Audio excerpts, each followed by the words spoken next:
Marcos capítulo 15, versículo 16 hasta el 21. Entonces los soldados le llevaron dentro del palacio, es decir, al pretorio, la residencia del procurador, y convocaron a toda la cohorte romana. Le vistieron de púrpura y después de tejer una corona de espinas, se la pusieron. Y comenzaron a vitorearle: ¡Salve, Rey de los judíos! Le golpeaban la cabeza con una caña y le escupían, y poniéndose de rodillas le hacían reverencia. Y después de haberse burlado de él, le quitaron la púrpura, le pusieron sus ropas y le sacaron para crucificarle. Y obligaron a uno que pasaba y que venía del campo, Simón de Cirene, el padre de Alejandro y Rufo, a que llevara la cruz de Jesús. Cuando pensamos en la muerte de Cristo en la cruz del Calvario, lo que suele venir a la mente de muchos son los sufrimientos físicos que Jesús tuvo que padecer, desde la agonía del arresto hasta la crucifixión. Sin embargo, cuando nosotros leemos el relato de los evangelios, nos llama la atención que ninguno de los evangelistas se detuvieron a detallar minuciosamente los padecimientos físicos de Jesús. Y en el resto del Nuevo Testamento apenas se mencionan. Por ejemplo, Marcos nos dice en el versículo 15 que estudiamos la semana pasada que Pilato mandó a azotar a Jesús antes de entregarlo para ser crucificado.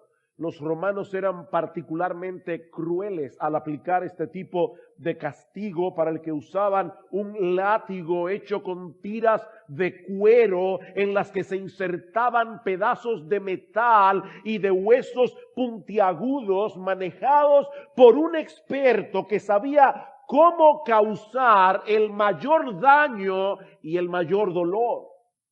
De hecho, algunos morían en medio de aquel suplicio. Pero ninguno de los evangelistas nos cuentan con detalles lo que esa flagelación produjo en las espaldas de nuestro bendito Señor y Salvador. La carne rasgada hasta las vísceras producían un dolor insoportable. Mis hermanos, aquello tiene que haber sido brutal. Pero Marcos nos dice simplemente que durante el juicio civil Pilato ordenó que azotaran a Jesús. Más adelante, al hablar de su crucifixión, en el versículo 24, Marcos la describe con 3 palabras. 3 palabras, y son las mismas palabras en el original, cuando le crucificaron. Eso es todo. Cuando le crucificaron, se repartieron sus vestidos, echando suerte sobre ellos. Esta forma de ejecución inventada por los persas, luego perfeccionada por los romanos, es reconocida aún al día de hoy como uno de los castigos más horrorosos que alguna vez haya sido inventado por la crueldad y el sadismo del ser humano. Eso lo veremos la semana que viene, si el Señor lo permite. Pero Marcos lo dice en una forma tan escueta, tan escueta. No hay ninguna descripción detallada de lo que implican esas 3 palabras. Cuando le crucificaron. Como si el Espíritu Santo quisiera llamar nuestra atención a otros aspectos de la muerte de Cristo en la cruz. Y no es que debamos desestimar el dolor y la agonía que padeció nuestro Señor en todo el proceso de su juicio y de su ejecución. No, mis hermanos, los sufrimientos de Jesús, los sufrimientos físicos que Jesús tuvo que padecer para salvarnos son sencillamente indescriptibles. Es imposible para cualquier predicador encontrar las palabras adecuadas para exponer cualquiera de los pasajes de los evangelios que hablan de la pasión de nuestro Señor Jesucristo. Mis hermanos, el Señor me es testigo de lo difícil que ha sido para mí predicar, exponer la palabra tanto el domingo pasado como en la mañana de hoy. Pero si salimos de este lugar simplemente sintiendo pena por Jesús, habremos perdido de vista lo más importante de esta historia, el significado redentor de sus padecimientos. Hay algo mucho más profundo aquí que el relato de una ejecución cruel y dolorosa que yo espero el Señor me conceda mostrar en esta mañana en una forma clara y sencilla, pero al mismo tiempo impactante y transformadora. Porque si bien es cierto que Marcos no menciona con detalles los sufrimientos físicos de Cristo, por alguna razón sí detalla su vergüenza, sí detalla su humillación, como veremos en la mañana de hoy. Ahora, antes de entrar en nuestro texto directamente, permítanme recordarles de nuevo dónde nos encontramos en este momento. A partir de su arresto durante la medianoche del viernes, el Señor Jesucristo tuvo que pasar por 3 audiencias durante el juicio religioso y 3 audiencias más durante el juicio civil antes de ser condenado a muerte. Una delante de Pilato, otra delante de Herodes y una vez más delante de Pilato. Marcos nos dice en el versículo 15 que luego de haber intentado por todos los medios posibles evitar la condena de Jesús, Pilato decide cobardemente complacer a la multitud y entregarlo para que fuera crucificado. Sin embargo, por el capítulo 19 del Evangelio de Juan, que no vamos a buscar y considerar en este momento, sabemos que en este punto de la historia todavía Pilato tenía la esperanza de que si castigaba severamente a Jesús, la multitud probablemente sentiría pena por él y le dejarían soltarle. Lean en sus casas Juan capítulo 19, yo no voy a entrar en esa parte de la historia. Así que Pilato, para poder provocar a la multitud a sentir compasión por Jesús, dejó el camino abierto para que los soldados que estaban en el pretorio desataran contra él todo el sadismo, toda la crueldad de la que es capaz un corazón dominado por el pecado. Y eso nos lleva a la primera escena de nuestro pasaje y que hemos titulado una grotesca parodia de homenaje real.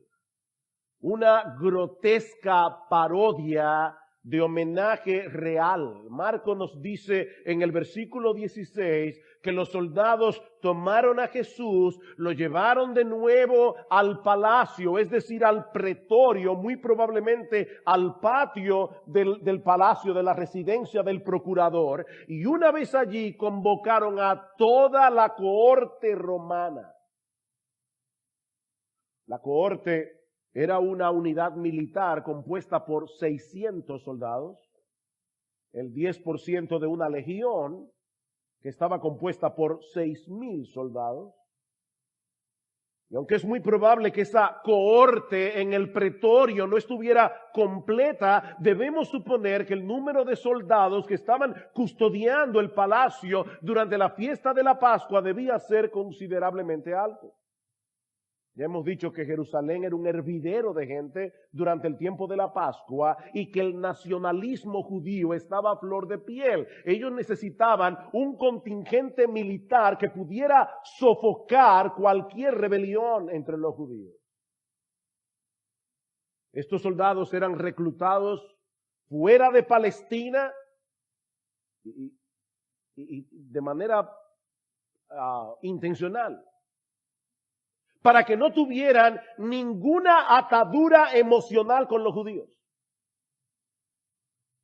Eran hombres sumamente disciplinados en el sentido militar, pero groseramente inmorales y sádicamente crueles. De manera que una vez dentro del pretorio y teniendo probablemente la aprobación de Pilato, estos soldados decidieron tener un poco de diversión a costa de Jesús, convirtiéndolo en la caricatura de un monarca.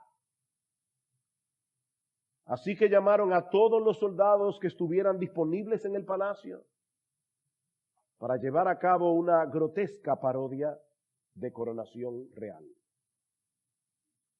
Ahora, hermanos, imagínense por un momento a estos soldados acostumbrados a ver a los césares en toda su pompa, en todo su esplendor, viendo a Jesús en una condición absolutamente deplorable, casi desnudo, con la carne desgarrada por los latigazos, pretendiendo ser un rey, el rey de los judíos. Para ellos esto era el colmo de la locura, era el colmo de la insania. No podía haber otra explicación que el hecho de que Jesús era un lunático. Marcos nos dice que ellos convocaron a toda la cohorte para montar un circo, una comedia, un espectáculo alrededor de las personas de Jesús. Vengan a rendirle honor, vengan a rendirle pleitesía a este nuevo rey. Por supuesto, lo que ellos no sabían es que en ese momento, al hacer lo que estaban a punto de hacer, ellos estaban cumpliendo al pie de la letra todo lo que Jesús había profetizado.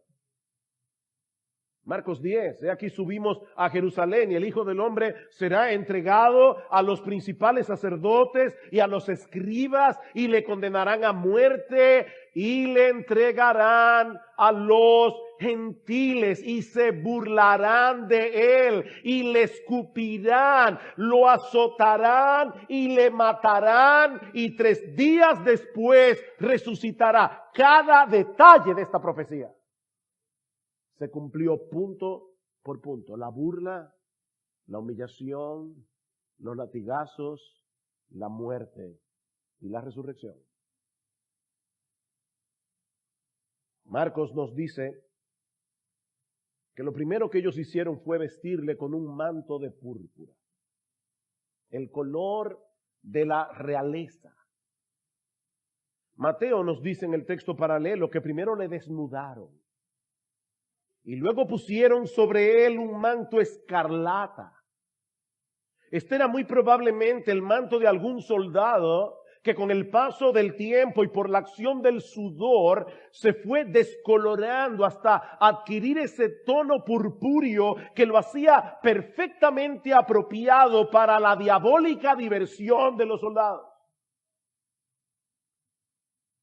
El Rey de Reyes y el Señor de Señores, digno de toda gloria, digno de toda majestad, cargando sobre su cuerpo lacerado el manto apestoso y sudoroso de un soldado romano.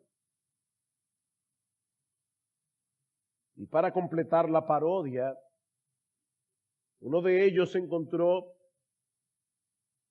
algún arbusto de espinas muy abundante en Palestina y le tejió una corona simulando la corona de laurel que solía llevar el César. y la colocó sobre su cabeza para añadir dolor al insulto. Mateo añade el detalle de que también pusieron en su mano una caña, probablemente una vara de bambú o algo similar a modo de cetro. Estos hombres no escatimaron detalle alguno con tal de ridiculizar a ese que decía ser el rey de los judíos. Y allí estaba Jesús en medio de los soldados con el manto, el cetro y la corona.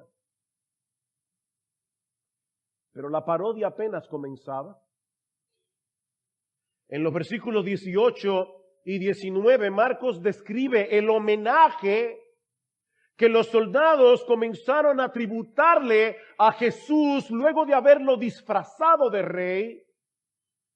Dice en el versículo 18 que comenzaron a vitorearle: ¡Salve, rey de los judíos!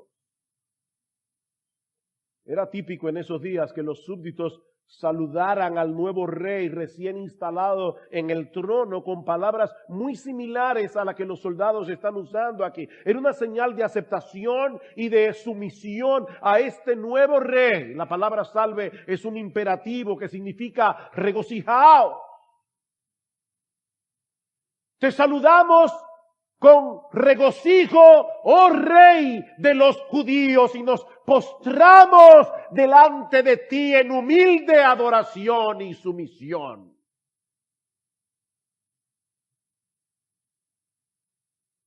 Para ellos era tan ridículo pensar que ese hombre que había sido convertido en un guiñapo humano pretendiera rivalizar con el poder del César en su distorsionada interpretación de lo que Jesús había dicho en el juicio acerca de él. Y es muy probable que esa burla también fuera dirigida no solamente contra Jesús, sino también contra los judíos. Recuerden que ellos aceptaban a regañadientes la ocupación de Roma. Y era como decir, es con esta clase de monarca que esta gente pretende doblegar el poder del imperio romano.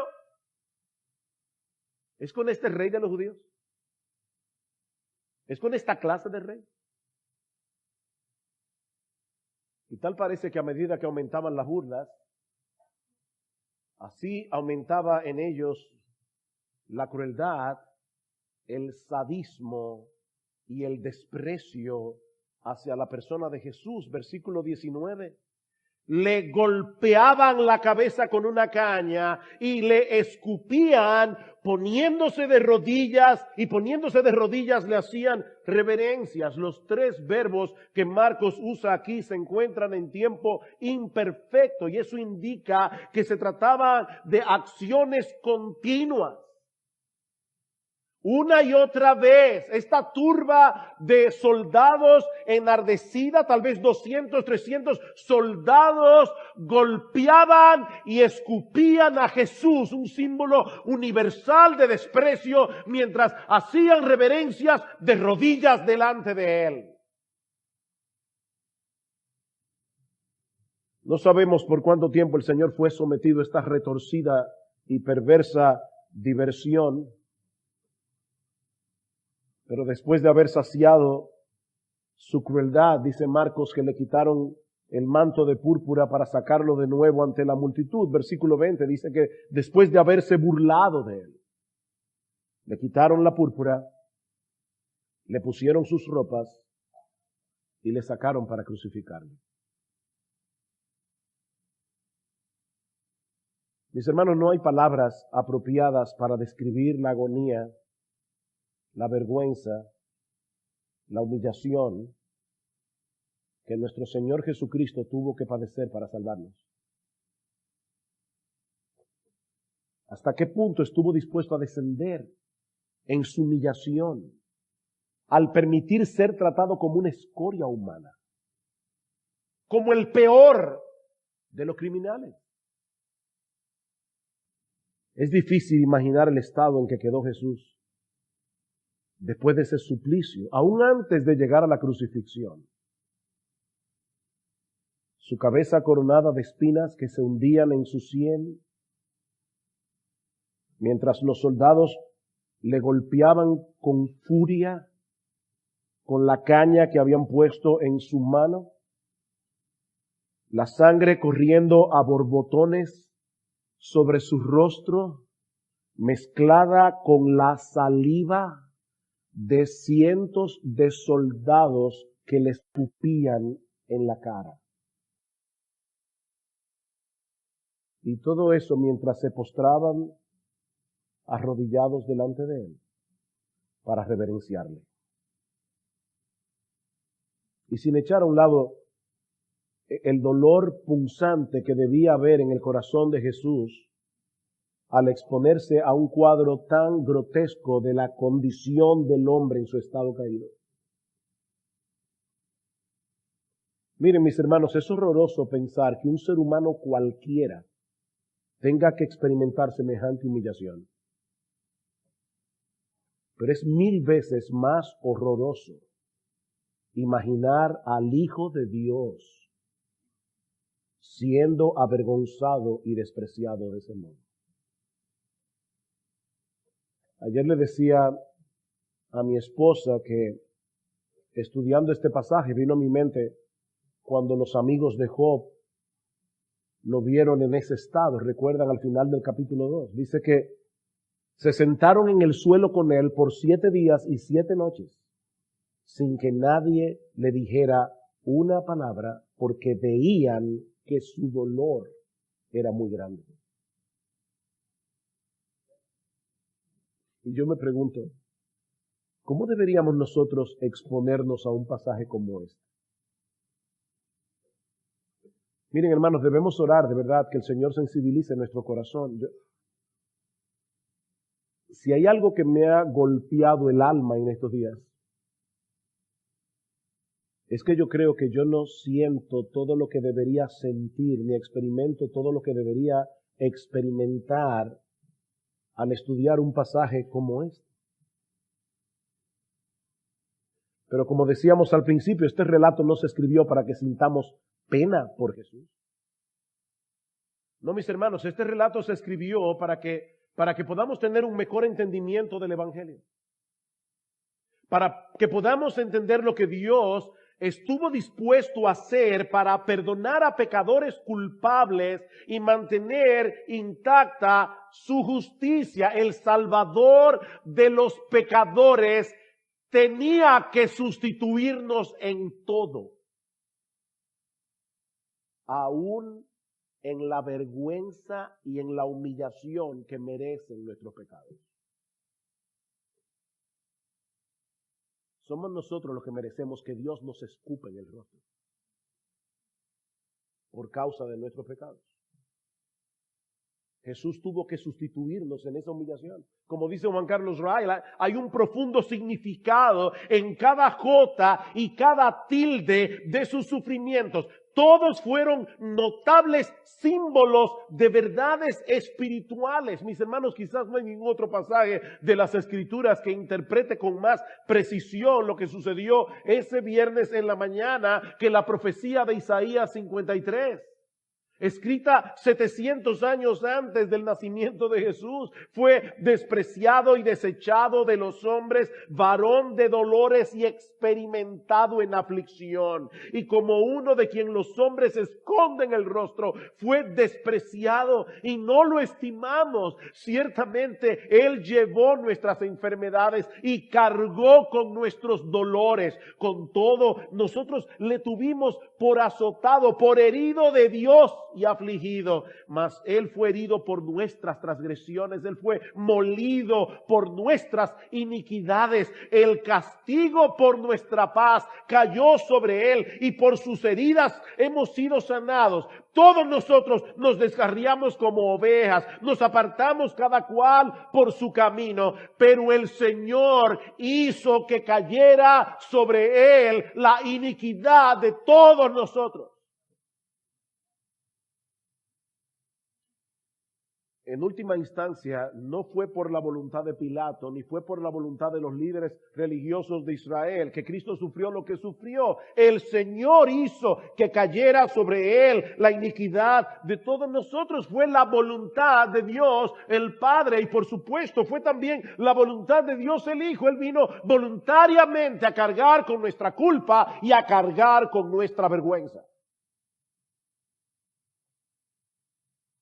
Era necesario que Cristo sufriera lo inimaginable y que fuera avergonzado lo inimaginable, porque eso es lo que tú y yo merecemos por nuestros pecados.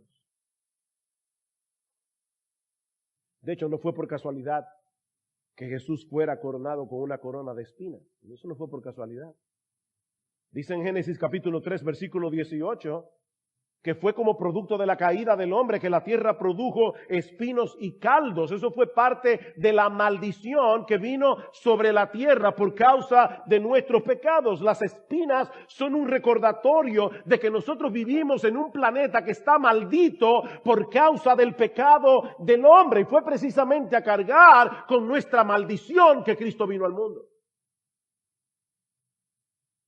Dice Pablo en Gálatas capítulo 3 que Cristo nos redimió de la maldición de la ley, habiéndose hecho maldición por nosotros, porque escrito está: maldito todo el que cuelga de un madero. Cristo llevó nuestra maldición con todo lo que eso implica. Él tuvo que ser humillado y avergonzado para que nosotros pudiéramos ser recibidos en la presencia de Dios.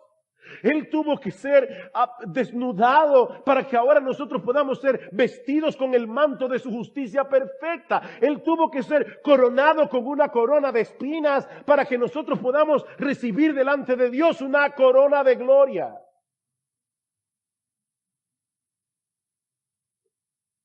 Como dice Frederick Lehigh, en la corona de su deidad, Cristo solo podía decir al ladrón moribundo que seas maldito. Pero en la corona de espinas, Él puede decirle: hoy estarás conmigo en el paraíso. En la corona de su deidad, Él solo puede decirle a una Magdalena o a un publicano: apártate de mí. Pero en la corona de espinas puede decirle: ve en paz, tus pecados te son perdonados. Jesús se identificó plenamente con nosotros en nuestra pecaminosidad para que nosotros podamos identificarnos plenamente con Él en su justicia. Ustedes conocen el texto: al que no conoció pecado, por nosotros, por causa de nosotros, a favor de nosotros, Dios a Él lo hizo pecado para que nosotros fuésemos hechos justicia de Dios en Él. Pero ¿saben qué, mis hermanos? Aún estando en ese estado de debilidad, Cristo seguía siendo un poderoso Salvador. Y eso nos lleva a la segunda escena de este relato que hemos titulado Un encuentro providencial camino al Calvario. Una parte del suplicio al que los romanos sometían a los que iban a ser crucificados es que ellos debían cargar su cruz hasta el lugar de la ejecución. Unos cargaban la cruz completa, otros solamente la parte transversal, que en latín se llama patibulum, una madera que usualmente pesaba unas 100 libras. Pero era tal la debilidad de Jesús que los soldados tuvieron que obligar a un hombre llamado Simón para que la llevara por él. Versículo 21, y obligaron a uno que pasaba y que venía del campo, Simón de Cirene, el padre de Alejandro y de Rufo, a que llevara la cruz de Jesús. Jesús había pasado la noche en vela. Había sido cruelmente torturado, había perdido mucha sangre, tenía las espaldas completamente laceradas. Era imposible para él, humanamente hablando, cargar con el peso de la cruz. Así que los soldados escogen a uno entre la multitud, a un hombre cualquiera, aparentemente al azar, y obligarlo a que hiciera ese trabajo. Pero quiso la providencia divina que este hombre fuera Simón. Los tres evangelios sinópticos, Mateo, Marcos y Lucas, nos dice que Simón era de Cirene, es decir, de la costa norte de África, donde había una colonia judía bastante numerosa. Por eso algunos comentaristas opinan que Simón de Cirene era un hombre de color. Eso es algo que no sabemos con certeza. Pero Marcos es el único que añade un detalle fascinante. Un detalle que no aparece en los otros evangelios, y es que este Simón era el padre de Alejandro y de Rufo. Qué comentario tan extraño, ¿verdad? Describiendo esta escena de tanta vergüenza y humillación. ¿A qué viene esto? Y debemos suponer, porque él no dice nada más acerca de estos dos individuos, debemos suponer que eran hombres muy conocidos para los creyentes en Roma. Recuerden que fueron los romanos, los creyentes de Roma, los que recibieron originalmente el Evangelio de Marcos. Fue para ellos originalmente que se escribió este Evangelio. Y Marcos no dice nada más porque él sabía que Alejandro y Rufo eran bien conocidos en la iglesia en Roma. De hecho, algunos identifican a este Rufo con el que Pablo menciona en sus salutaciones finales en la carta a los romanos. En Romanos capítulo 16, versículo 13, le dice: saluda a Rufo y a su madre, que es como mi propia madre, dice Pablo.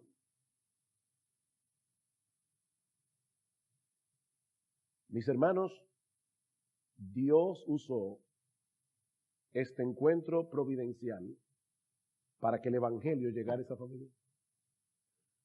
Piensen en esto por un momento. Simón conoció a Jesús en un momento en que parecía cualquier cosa menos un verdadero rey que había venido a salvarnos. Pero en la sorprendente y misteriosa providencia de Dios, a pesar de haber conocido a Jesús en esas circunstancias, al menos sabemos que dos de sus hijos llegaron a ser creyentes y es muy probable que Simón también lo fuera. De hecho, cuando leemos el libro de los Hechos, valga la redundancia, tanto en el capítulo 11, versículo 20, como en el capítulo 13, versículo 1, nosotros podemos decir con bastante certeza que en Cirene había una iglesia madura y creciente, a tal punto que uno de los líderes de la iglesia en Antioquía, una de las iglesias más misioneras del Nuevo Testamento, era Lucio de Cirene. De Cirene. ¿Cómo sucedió eso? Bueno, una posibilidad es que comenzara con este encuentro aparentemente casual entre Jesús y Simón de Cirene camino al Calvario. Mis hermanos amados, nuestro Dios sigue siendo soberano. Aún en esos momentos cuando tenemos la impresión de que las cosas se han salido de control, como ese viernes en la mañana cuando los soldados decidieron montar este espectáculo en torno a la persona de Jesús, nuestro Dios sigue siendo soberano y Jesús sigue siendo un poderoso Salvador. Y ahora yo me pregunto, para concluir, hermanos, ¿qué aprendemos de esta historia? ¿Qué aprendemos de esta historia? Cuando digo para concluir, no quiero decir que me quedan 5 minutos. Mis hermanos, ¿qué aprendemos de esta historia?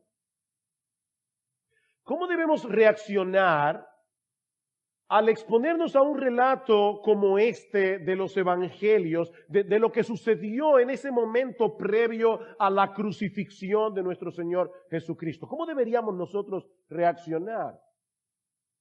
Bueno, en primer lugar, y como decía hace un momento, esta porción de las Escrituras no debe movernos a sentir pena por Jesús,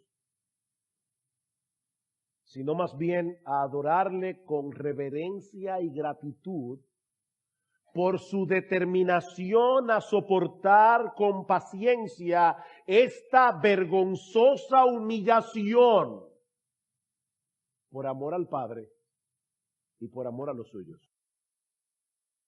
Deberíamos adorar a Jesús, no tenerle pena. Comentando acerca de este incidente, Matthew Henry hace referencia a la paciencia invencible de Jesús. La paciencia invencible de Jesús. ¿Saben qué, mis amados hermanos? Jesús muy fácilmente pudo haber impedido que los soldados hicieran lo que hicieron con él, pero no lo hizo, no lo impidió. Ustedes recuerdan en Juan capítulo 18, un pasaje previo a este tiempo de humillación, cuando fueron a arrestar a Jesús y preguntaron quién era Jesús de los que estaban allí, y Cristo se adelantó y dijo, yo soy, y dice que todos cayeron a tierra solamente por la pronunciación del nombre de Dios.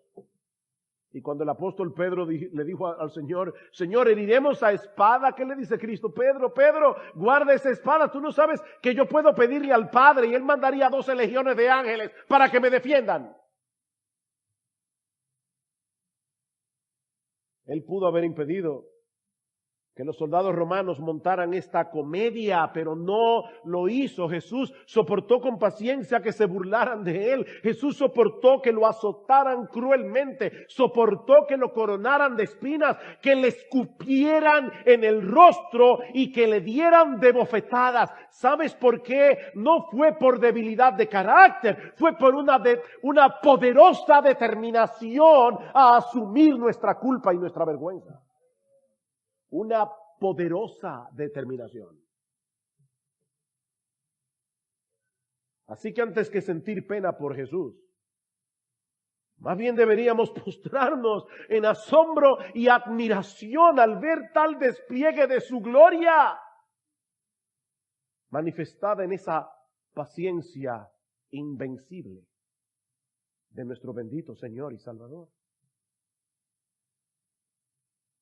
Dice el autor de la carta a los Hebreos, en Hebreos capítulo 12, que fue por el gozo puesto delante de él que Cristo soportó la cruz, menospreciando la vergüenza. ¿Oyeron eso? Hebreos 12:2. Por el gozo puesto delante de él, Cristo sufrió la cruz, soportó la cruz, menospreciando la vergüenza, el gozo de saber que estaba haciendo la voluntad del Padre, el gozo de saber que sus padecimientos no serían en vano. Isaías 53, debido a la angustia de su alma, él lo verá y quedará satisfecho por su conocimiento. El justo, mi siervo, justificará a muchos y cargará las iniquidades de ellos, hombres, mujeres y niños de todo pueblo, lengua, tribu y nación, hasta dominicanos. Por el gozo puesto delante de él. Ese viernes en la mañana Cristo menospreció la vergüenza. ¿Tú oíste eso? Cristo menospreció la vergüenza por amor a ti y a mí. En otras palabras, nuestra salvación, la tuya, la mía, era tan preciosa para Jesús. Era tan preciosa que al ponerle en una balanza con sus padecimientos, Él no titubeó en enfrentar toda esa avalancha de odio y de crueldad.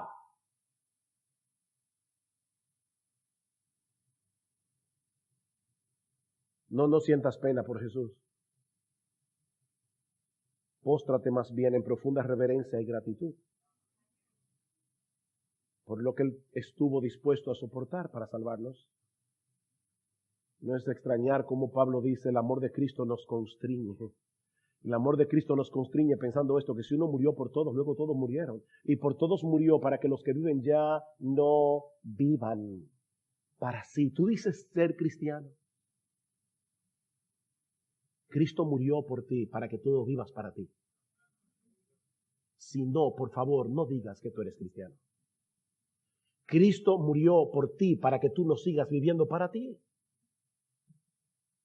Ese es el fruto de la obra de Cristo en la cruz del Calvario. Él murió para librarnos de la maldición de ser esclavos de nuestro propio yo.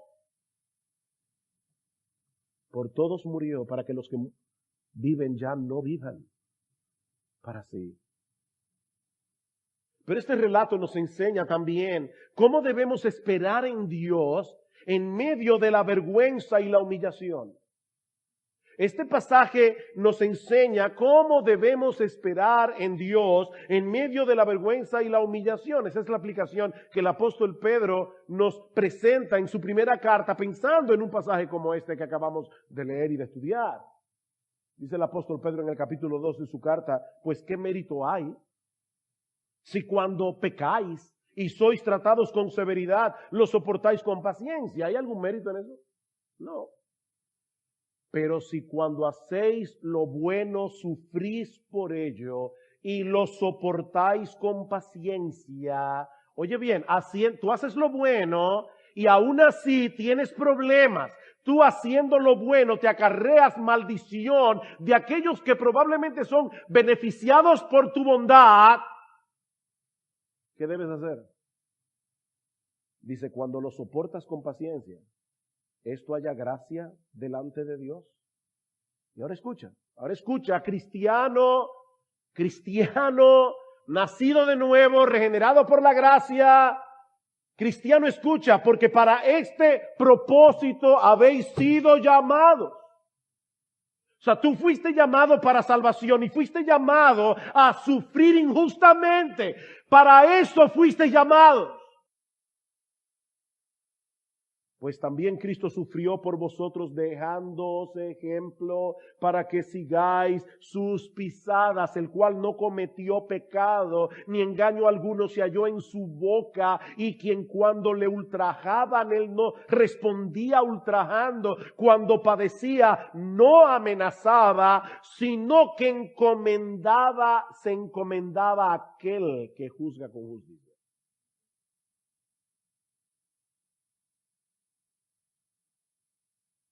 ¿Saben lo que estaba en la mente de Cristo en ese momento en el pretorio mientras sufría la humillación de los soldados? Bueno, ya dijimos en Hebreos 12 que Él te tenía en mente a ti y a mí si somos creyentes. Por el gozo puesto delante de Él, sufrió la cruz. Pero Cristo sabía también que esa humillación era temporal. Cristo sabía en ese momento que esa humillación no era otra cosa que el preámbulo de su propia exaltación, porque ya Dios lo había anunciado a través del profeta Isaías. Hermanos, escuchen con atención este pasaje de Isaías 50. El Señor Dios me ha abierto el oído. Los judíos le abrían el oído a los esclavos.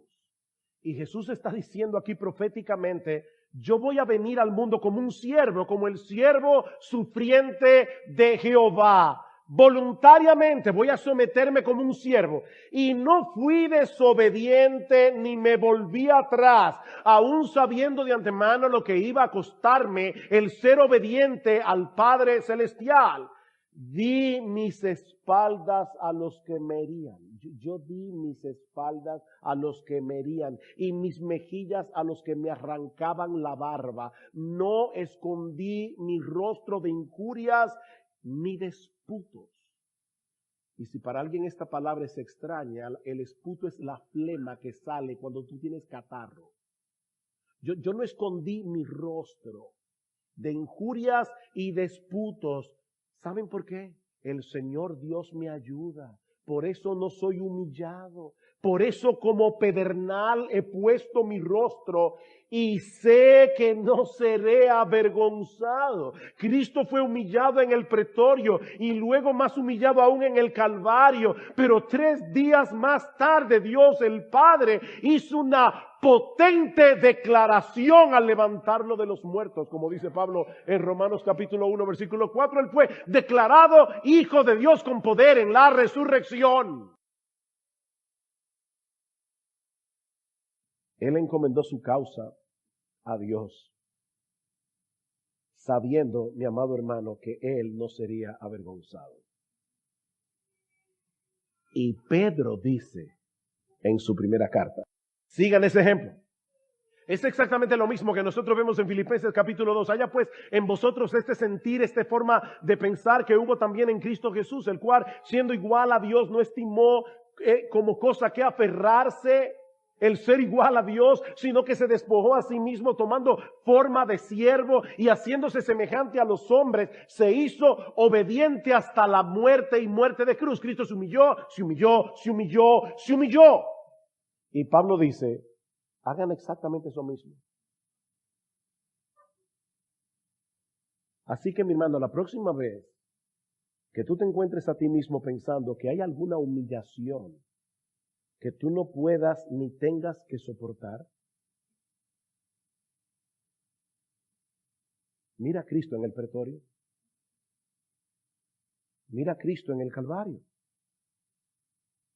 Mira al Hijo de Dios, al sublime Hijo de Dios, soportando las injurias con paciencia, y luego pregúntate, ¿quiénes somos nosotros sin la gracia de Dios?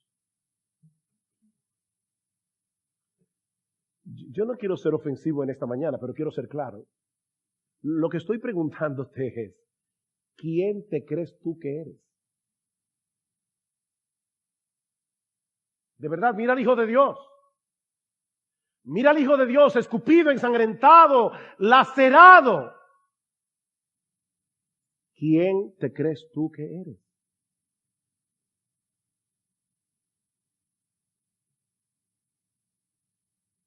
¿De verdad tú no puedes soportar ser humillado?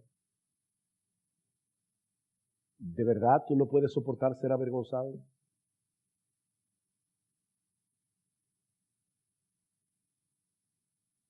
Si al dueño de la casa le llamaron Belcebú, ¿cuánto más a los hijos? Al dueño de la casa le llamaron Belcebú. A Cristo le llamaron hijo de fornicación. Y eso fue antes de esta humillación. Él fue humillado todo el tiempo. De verdad, mi hermano, y Dios sabe que te lo pregunto con un corazón pastoral en la mano. ¿Quién te crees tú que eres? ¿Quién me creo yo que soy? Una de las cosas que le decía a mi esposa, estudiando este pasaje, de verdad, yo me siento tan avergonzado. Yo me siento tan avergonzado. Nosotros somos tan soberbios. Nosotros creemos que estamos en un pedestal. Es como dice Martin Lloyd-Jones, el que está en el piso no tiene miedo de caerse. ¿Dónde te estás colocando tú? ¿Encima del pedestal o debajo del pedestal? ¿Eres capaz de decirle a Dios, Señor, yo sé que soy un gusano del polvo, pero no quieres que nadie te trate como un gusano?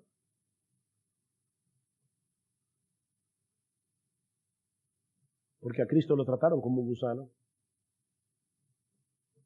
Y Él era nada más y nada menos que la segunda persona de la Trinidad encarnada. En tercer lugar, este relato es una poderosa motivación en nuestra lucha contra el pecado. Este pasaje es una poderosa motivación en nuestra lucha contra el pecado. Mis hermanos, déjenme decir esto bien claro. Si bien es cierto que Cristo nos libró de ser avergonzados cuando nosotros tengamos que comparecer ante el tribunal de Dios, eso no quiere decir que Él vino al mundo y murió en una cruz para que nosotros ya no sintamos vergüenza por nuestro pecado. Hay un pasaje en Jeremías donde el profeta dice del pueblo, ellos ni siquiera saben tener vergüenza. Y para serles honesto, a veces veo fotos que algunos cristianos publican en Facebook o en Instagram y me pregunto, ¿de verdad ellos saben tener vergüenza? Cristo nos libró para que nosotros no seamos avergonzados en el tribunal de Dios. Pero hermanos, no malentiendan esto. Él no murió para que nosotros podamos pecar y no sentir vergüenza. Mira, mi hermano, cuando estés en medio de la lucha con esos pecados que te parecen tan seductores, con esos pecados que te atraen profundamente, recuerda que fue por esos mismos pecados que Cristo tuvo que pasar por esa vergonzosa humillación y luego padecer en la cruz el completo desamparo del Padre por esos mismos pecados. Deleitarnos en nuestros placeres pecaminosos y no sentir vergüenza y no venir rápidamente a Cristo en arrepentimiento y fe y no cortar de raíz con esos pecados es como unirnos a la turba de soldados y volver a escupir a Cristo en la cara otra vez.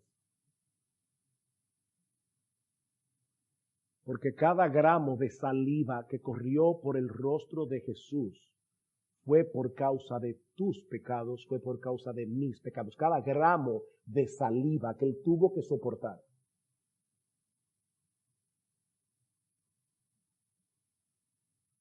Fue por nuestros pecados.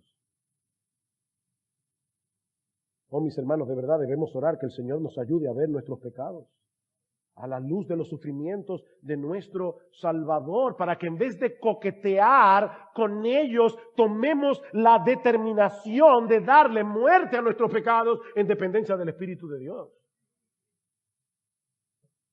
Aún aquellos pecados que no son tan queridos.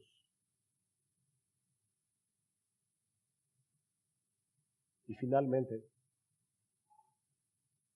si tú estás aquí sin Cristo en esta mañana, mi amigo, mírate en el espejo de los líderes religiosos de Israel, mírate en el espejo de los soldados romanos, para que puedas percibir tu necesidad de salvación. Nosotros podemos ver a los judíos o a los soldados romanos y pensar que no seríamos capaces de hacer eso con Jesús, de haber estado allí ese viernes en la mañana. Pero ¿sabes qué, mi amigo? Si bien es cierto que no todo el mundo manifiesta su pecaminosidad de la misma manera, lo cierto es que todos nosotros nacemos en enemistad contra Dios. Mi amigo, la Biblia dice que todos nosotros nacemos en enemistad contra Dios. Eso significa en la práctica que nosotros no queremos someternos a la autoridad de Dios, nosotros no queremos depender de Dios, no queremos mostrar nuestra dependencia de Dios, porque no queremos que Él se lleve la gloria. Somos enemigos de Dios. ¿Sabes qué, mi amigo? Dios es nuestro rival hasta que nos convertimos al Señor. Él es un Dios rival. Yo no quiero su gloria. Yo no quiero que su voluntad sea hecha en el cielo y en la tierra. Yo quiero que se haga mi voluntad. Esa es la acusación de Pablo en Romanos 1 contra la raza humana. Dice que los hombres, viendo la evidencia, no quieren llegar a la conclusión de que existe Dios, para no tener que adorarle ni darle gracias. Yo no quiero depender de ese Dios. Yo no quiero que Él se lleve la gloria.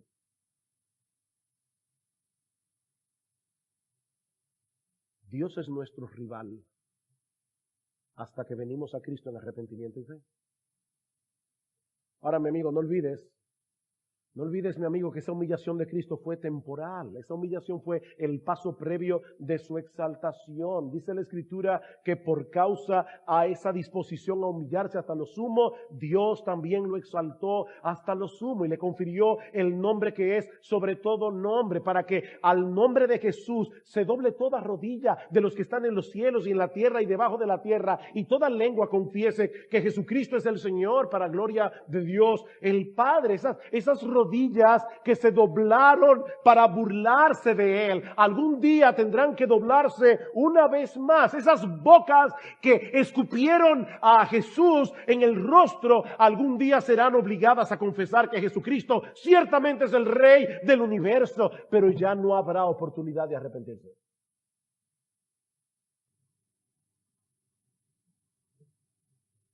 Mi amigo, ven a Cristo ahora. Ven a Cristo ahora, porque todavía estás a tiempo de someterte voluntariamente a Él, de someterte con gozo al Rey Jesús, para el perdón de todos tus pecados, para disfrutar gratuitamente por gracia del don de la vida eterna. Mi amigo, Dios te está brindando hoy esta oportunidad de pasarte de bando. Mañana puede ser muy tarde. Hoy es el día aceptable. No sigas escupiendo a Jesús en el rostro. Porque no reconocer a Cristo como Rey, no postrarse delante de Él, es escupir a Jesús, es despreciar a Jesús. Mi amigo, no sigas escupiendo a Jesús en el rostro. Ven a Cristo hoy. Humíllate. Reconócele como Rey de Reyes y Señor de Señores.